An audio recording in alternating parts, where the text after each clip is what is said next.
డిమాండ్లు పరిష్కరించాలని కోరుతూ టీడీపీ ఎమ్మెల్యేలు తెలంగాణ అసెంబ్లీ స్పీకర్ ఛాంబర్ ఎదుట ధర్నా చేస్తున్నారు. ఉదయం నుంచే సుదీర్ఘంగా నిరసన కొనసాగుతోంది. స్పీకర్ ఛాంబర్ ఎదుట నేలపై కూర్చొని టీడీపీ ఎమ్మెల్యేలు నిరసన తెలుపుతున్నారు.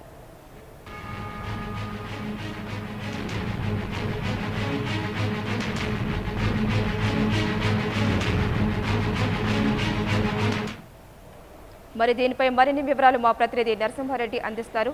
చెప్పండి నరసింహారెడ్డి, స్పీకర్ ఛాంబర్ దగ్గర టీడీపీ ఎమ్మెల్యేల ధర్నాపై మీ దగ్గరున్న అప్డేట్స్ ఏంటి?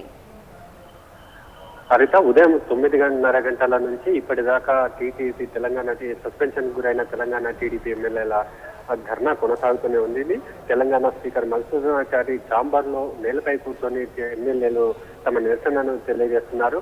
ఉదయం 9:30కు స్పీకర్ ఛాంబర్ లో ఉండగానే టీడీపీ ఎమ్మెల్యేలు ఛాంబర్ లోకి చేరుకుని స్పీకర్ కు కొన్ని డిమాండ్స్ విధించారు. తాము ఏదైతే తలసాని శ్రీనివాస్ యాదవ్ పై అనర్హత వేటు వేయాలంటూ పిటిషన్ ఇచ్చామని, అలాగే తలసాని శ్రీనివాస్ యాదవ్ రాజీనామా చేసినట్టు ప్రకటించారు. ఆ రాజీనామా లేఖ మీకు అందిందా?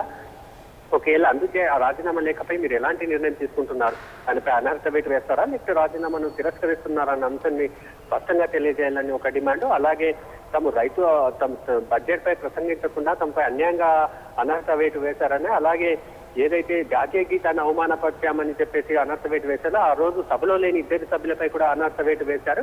దానిపై కూడా క్లారిటీ ఇవ్వాలని ఎమ్మెల్యేలు స్పీకర్ ని కోరుతున్నారు.